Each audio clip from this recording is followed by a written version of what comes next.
Alrighty, so the first round of MLS playoff have just completed, and we now know what the conference semifinal matchup is going to be. And it seemed like the first game of day 2 of playoff action in MLS literally left off where we were yesterday, where everything just gone completely crazy with the way of these playoff game has happened. And then in this game between the Union versus the Red Bull, it ended 4-3 in favor of the Union after extra time. And that when I watch this game, it kind of reminds me a little bit of what happened in the first game between both of these teams, where, in the first game of the season, the Union were down 2-0 against the Red Bulls, and then they came back in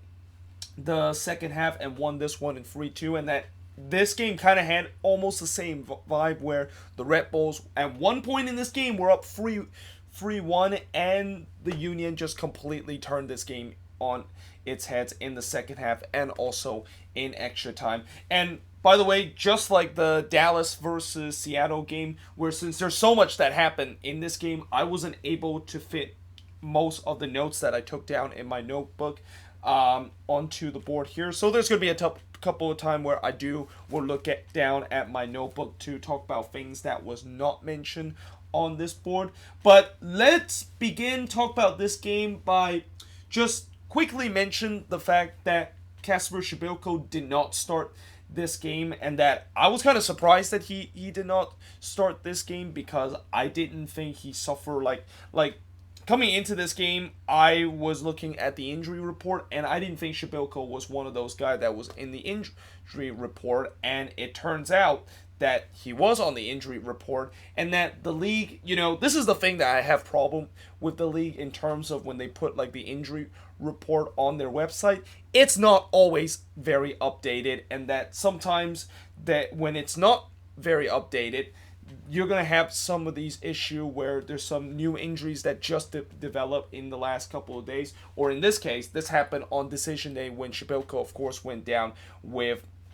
a leg injury, and that I didn't know that he was not going to be available in this game, and that I thought this was going to be a big blow to the Union because he was really the main goal scorer. Well, it turns out it didn't really matter, because the Union kind of find other ways to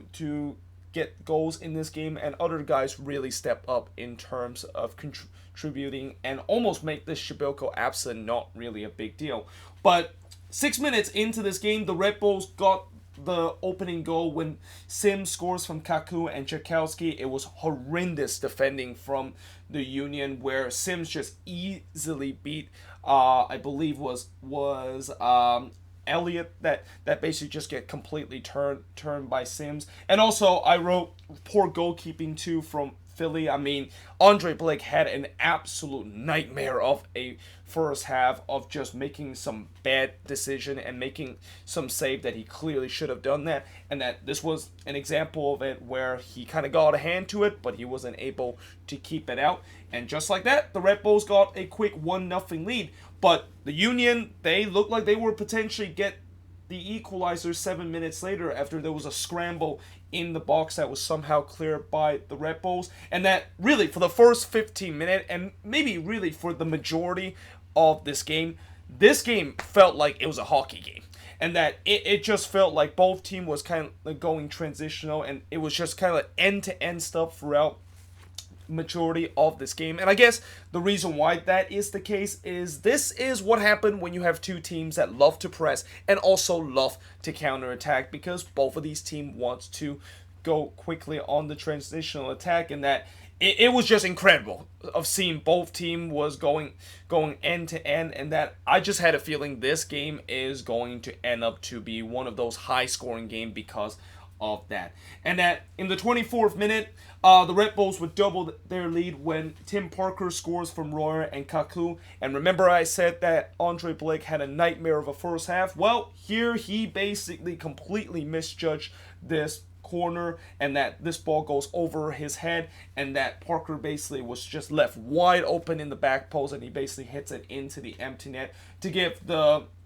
Red Bulls a 2-0 lead. Now, the Union did respond 6 minutes later, and it was Bedoya that scores for Medunian, and the Red Bulls completely caught napping on this quick restart when Bedoya does a good job to basically quickly restart on a free kick while the Red Bulls were still kind of just jogging back and getting into free kick position. And that, well, actually, it wasn't Bedoya that took the free kick. It was Medunian that took the free kick, and Bedoya basically capitalized on the fact that the Red Bulls were still not really organized in terms of trying to defend a free kick. Then 2 minutes later, Robles robbed Montero chance to get an equalizer, and it seemed like every time when the Union are within one goal of this game, they immediately looked like they were going to get the equalizer, and it happened later on in this game too, in the second half. But in the 38th minute, the Red Bulls had a chance to potentially go up 3-1 and restored the second goal when Tom Barlow, who somehow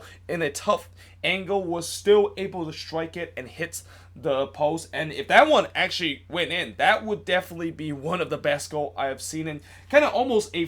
a Franco Escobar kind of goal where, you know, you guys remember in that Atlanta versus New England game where he had a tough angle to shoot at, and yet somehow in some way he was able to strike that perfectly and ends up into the back of net. Well, Tom Barlow almost did exactly the same thing here. Now, 5 minutes later, there was some controversy that happened in this game, and there were a couple of controversial call that I, of course, will mention. The first controversial call was that there looked like there was supposed to be a handball on Tim Parker there in the box when one of the Union players strike this one toward goal. It looked like Parker, who trying to block that shot, actually handballed it. And when I look on the replay, it looked like that ball actually hits his stomach and it came up into his hand. And that, you know, I think if that, of course, is the case, then I don't think that's a penalty, and I don't think that's a handball because, you know, unless if his hands is in an unnatural position, which it doesn't seem like it is when that ball ricocheted off his stomach into his hand, then that obviously is not a penalty. But I feel like maybe they could have gone to VAR in terms of looking to see whether or not if that is a foul. And by the way, speaking of VAR, we have really not seen VAR involved in the playoff, at least in the first round too. I mean, it seemed like we have seen some very controversial call that, you know, you would think that the referee would go to VAR to check it, and it seemed like we haven't really seen that in the playoffs, which kind of begs me the question, is this one of the thing where is another example of the referee tends to not only just be very lenient in terms of calling these fouls, but also the fact that they don't want to disrupt the game, because, you know, the last thing these playoff games would really need it is a VAR check, and that it kind of really disrupt the rhythm of the game, and that is the reason why referee decided to not go to VAR and want to just kind of continue the play. But couple of minutes later, eventually the Red Bulls did get that third goal, and it came right on the stroke of halftime when Barlow was able to score to give the Red Bulls a 3-1 lead. And I wrote miscommunication with Andre Blake and McKenzie. Again, Blake, who had a nightmare first half, can pretty much kind of sums up right at the end of halftime and right at this play where there was a miscommunication between him and McKenzie, and that both of those players were looking to try to get the same ball. McKenzie was trying to hit that one out while Blake was trying to punch it. They collide with each other, and Barlow basically took advantage of that and hits that into the empty net. And the Red Bulls were up 3-1 at halftime, and they were kind of looking comfortable. Now, in the second half, and pretty much for the rest of this game, the Red Bulls didn't really had a lot of chances from the rest on, and that I think the Union kind of started to really took control of this game from the second half on, and that they, of course, were kind of the better team in the early part of the second half, and they were rewarded when they got back into this game once again when Jack Elliott scores after Santos originally hit the post, but fortunately when Santos hit the post, the ball ricocheted right into where Jack Elliott was in the right place in the right time to hit that one into the empty net. And just like that, it was a 3-2 game in favor of the Red Bulls. And like what happened last time when I said that as soon as the Union got one back, they immediately press and trying to get on an equalizer, and that it was the same case here where Santos had a chance to give the Union an equalizer right after they got back into this game. But once again, Robles comes up with a big save, and that there's no doubt that even though Robles, he conceded 4 goals in this game, and usually when a goalkeeper concede that many goals, you wouldn't think they had a good game. I don't think that was the case for Robles. I thought he had a very good game in that there were a couple of times that he kind of bailed out the Red Bulls a couple of times with some bad defensive mistake, and that he also made some big save to keep his team in this game. Now, in the 68th minute, Kaku did went off with an injury, and at that point, that's when I knew that the Red Bulls was going to be maybe in serious trouble because, Kaku was supposed to be their difference maker, and it just seemed like after he went off with the injury, the Red Bulls just, they already didn't offer a lot going forward, but now with their best attacking player or their best creative player that is not going to be available for the rest of this game, I had a feeling that the Red Bulls was going to be very short in terms of going forward on the attack, and that at that point it was also where the Red Bulls looked like they were just going to pack it in and try to hold on to maybe get this victory, which I feel like that was not going to work because the way that how this game has went and the chances that it's been going, I was going to be very surprised the fact that if this is going to end up with a 3-2 win for the Red Bulls, and indeed that of course did not happen, and that the Red Bulls trying to pack it in work all but just 5 minutes when they start doing it in the last 20 minutes of the game, because Fafa Pico would score the equalizer from Sergio Santos to tie the game up at 3 apiece. Then late into stoppage time, Robles once again comes up with a big save after he denied Fafa Pico that looked like he was going to be in the headlines in tomorrow's Philly newspaper, but Robles, of course, with a big save to keep this one at 3-3, and that means that we are going to be going to extra time once again, as I believe this is now the 3rd extra time that we had so far in this playoffs. Now, in extra time, in the first half of extra time, once again, Robles made a couple of big saves, although there was a question whether or not if Robles actually conceded a penalty in the 93rd minute when he basically held on Pico in the box, and that the Union player was screaming for a penalty, and I believe Jim Curtin even was kind of questioning to the 4th official and thinking, where's the penalty and where's the VAR review on that? Well, they of course did not look at VAR in that instant, and that I think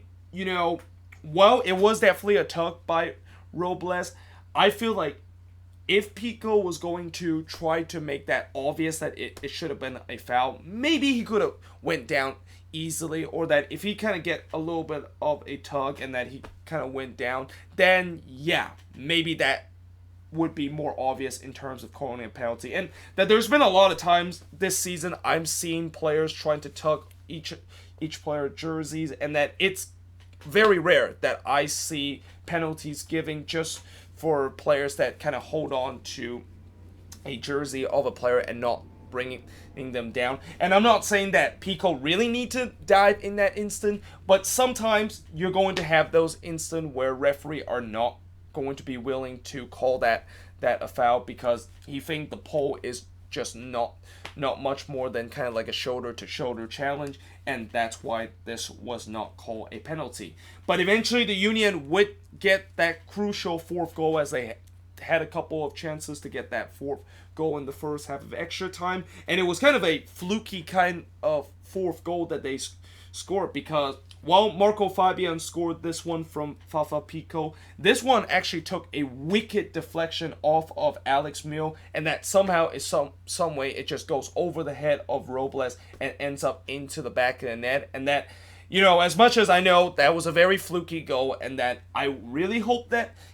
the winner of this game and the deciding winner in this game will not be just kind of like a fluky goal like this. You gotta also say that the Union, with the way that they've been playing in the second half and also in the extra time where they just keep pressuring the Red Bulls, that they definitely deserve that 4th goal. And and deserve to go up 4-3 in this game. I mean, the Red Bulls, when they hit to extra time, it looked like once again they were just trying to pack it in. But this time they were packing in that hope that they can, of course, get to penalties and take their chance at that, which is not a bad idea because Andre Blake so far in this game has not been very good, and that I think if this one would have gone to penalty, the Red Bulls would have maybe had a good chance in terms of winning this penalty kick shootout. And that Robles, obviously one of the best penalty kick stopper in the league, but that of course didn't happen because Fabian of course scored that fluky goal to ultimately give the Union the 4-3 win. Although in the second half, deep into stoppage time in the second half, it looked like the Union just completely shut the door on the Red Bulls when Montero looked like he scored the fifth goal to just completely seals it. But when you look at the development of the play, unfortunately, Santos was in an offside position, and that's why this goal, of course, was not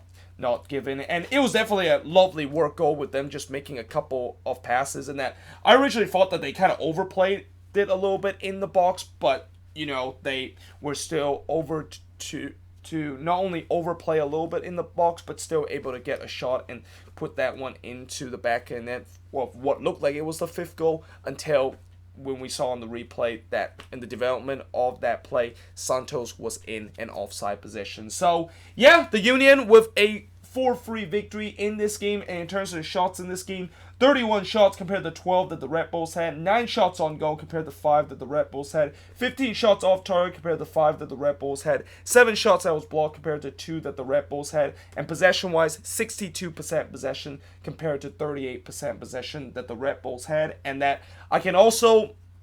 admit that, yeah, I made a terrible mistake picking the Red Bulls to go all the way to MLS Cup, and that I think, as much as I know recently we have seen in other sports where a lot of these cursed team eventually is going to break their curse, and for the Union, obviously they broke their curse in terms of never winning a playoff game, and that this of course is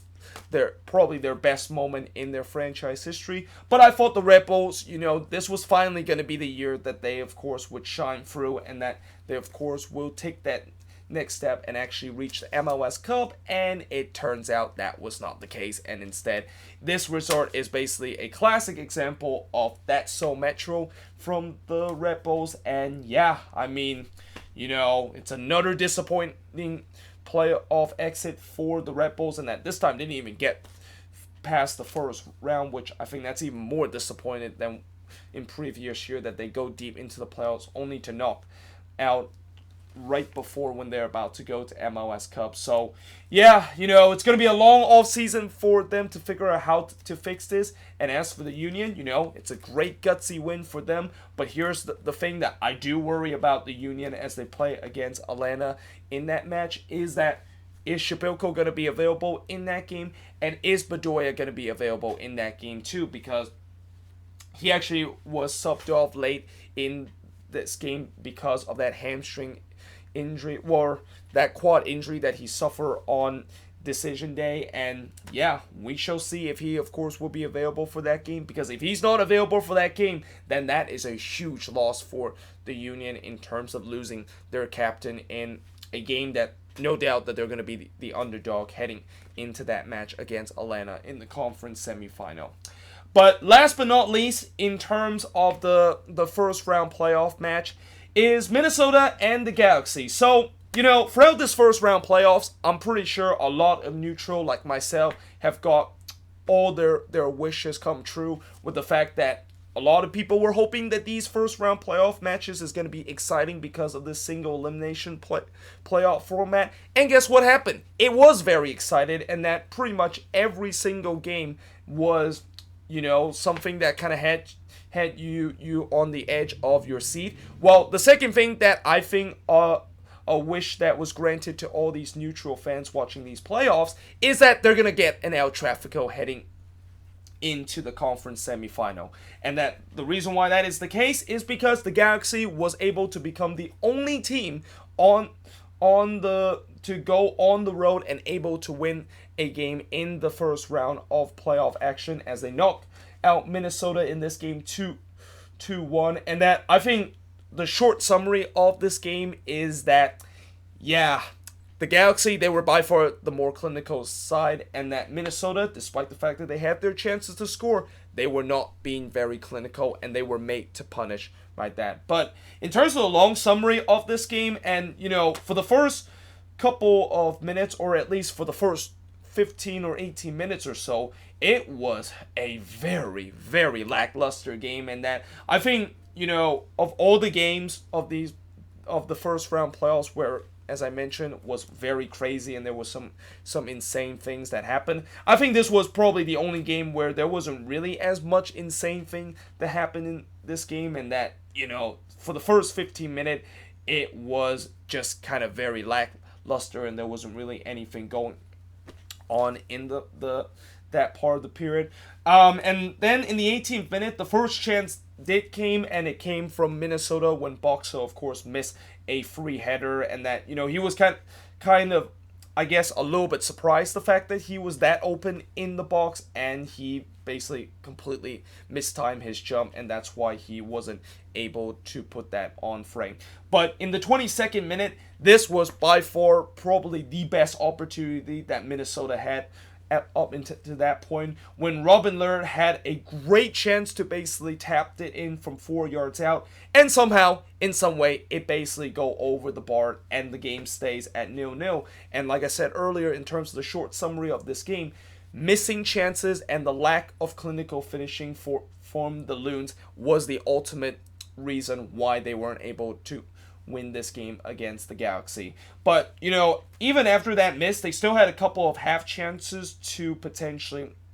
score the first goal of this game, but they also kind of looked very poor in the final third. And that I was actually very surprised when I saw the lineup in this game, where it seemed like Adrian Heath was kind of, I don't know, was he taking a risk in this game or something like that, but he decided to bench Quintero in this game, and also did not put Mason Toye in this game, and that those were your two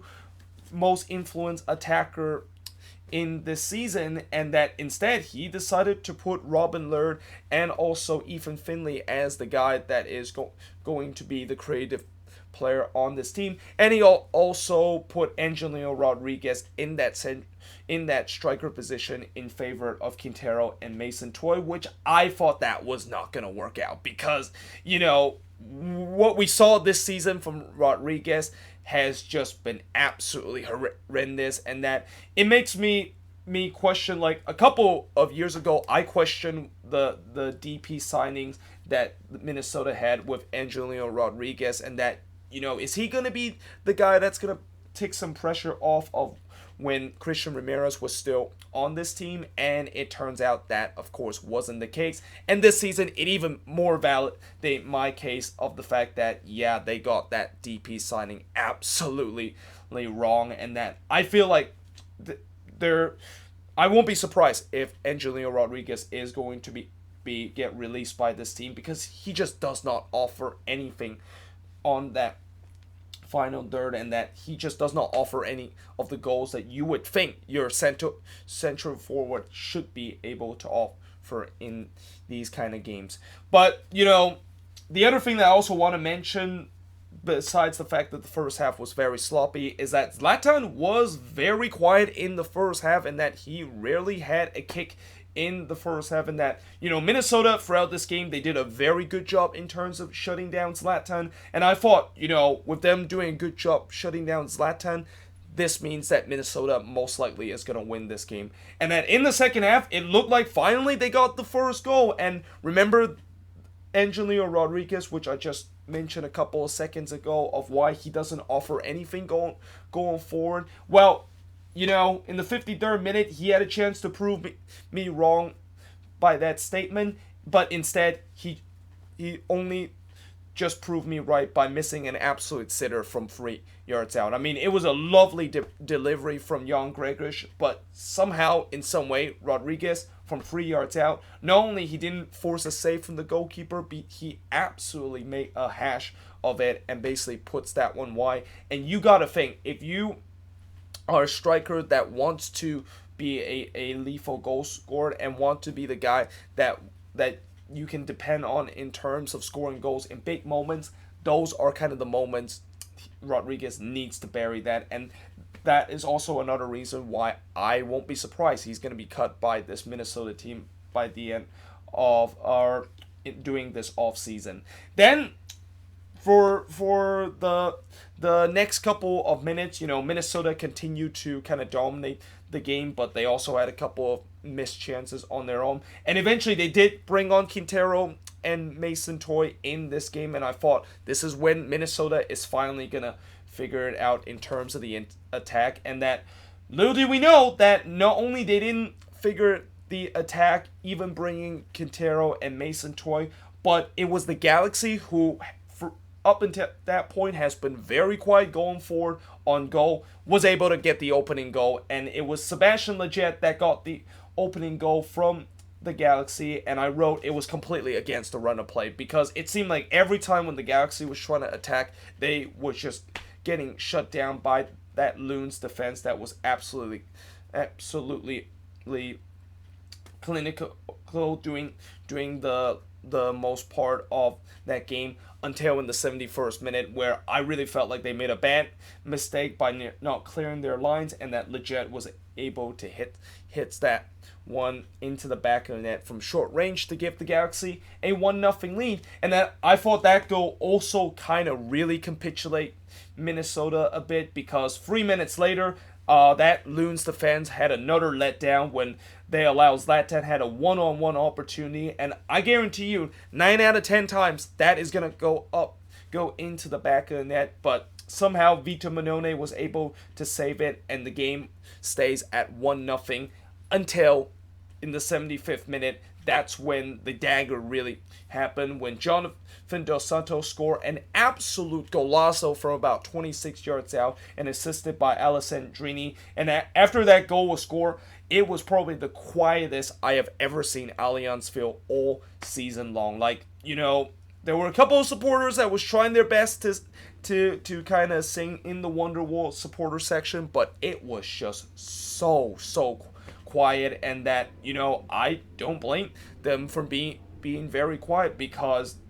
it was absolutely a stunning kind of 4-minute spell where the Galaxy, where they would just offer anything going forward on the attack, all of a sudden they find themselves 2-0 up in this game. Gregorish did score one back for Minnesota from Quintero to make this game interesting late on, but unfortunately Minnesota wasn't able to take advantage of them trying to get back into the game, and that they didn't really offer much even after they got one back in this game, and that in the end the Galaxy was able to hang on to get a 2-1 lead. And in terms of the shots in this game, 16 shots compared to 13 that the Galaxy had, 3 shots on goal compared to 6 that the Galaxy had,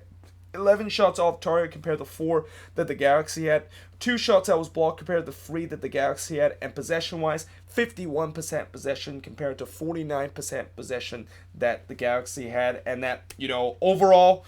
the Galaxy, they of course did their job in this game, and kind of almost was a smash and grab for them, because I didn't think they really played very well in this game, and that their main goal scorer Zlatan really was silent in this game. But credit to them, they were able to show their clinical touch, and that I think for the Galaxy, the key to have a long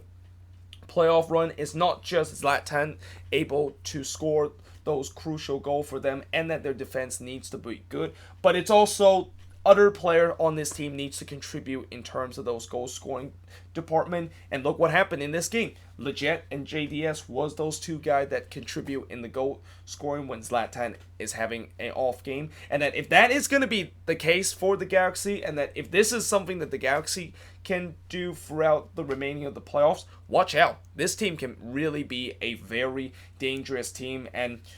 don't be surprised if they can go to El Tráfico again, where I know a lot of LAFC fans are already smelling revenge in terms of this upcoming El Tráfico game, and some even will go as far in saying that this is finally the time when LAFC will get their first ever win against the Galaxy. Not so fast though. If this Galaxy defense can hold up good like they did in this game, and that this attack, without Zlatan showing up and that other guys can contribute and the supporting cast can contribute to this attacking front, then this team can definitely go very far in terms of this season playoffs. But either way, guys, hope you guys enjoyed this video. If you do, make sure you guys leave a like, smash that subscribe button, and yeah, I of course will see you guys next time. And actually, before I go, I just want to quickly mention that I will be doing the preview for the conference semi-final game. I won't do like individual kind of preview like I did with the first round game, because since we have a very short turnaround to the conference semi-final game, and that the semi-final game is going to happen in this midweek, I don't think I'm going to have enough time in terms of doing individual preview, and that I'll have enough time to upload these videos before the semi-final happens. So yeah, make sure you check that out when I'm going to probably record that tomorrow. But either way, hope you guys enjoyed this video. If you do, make sure you guys leave a like, smash the subscribe button, and yeah, I of course will see you guys next time.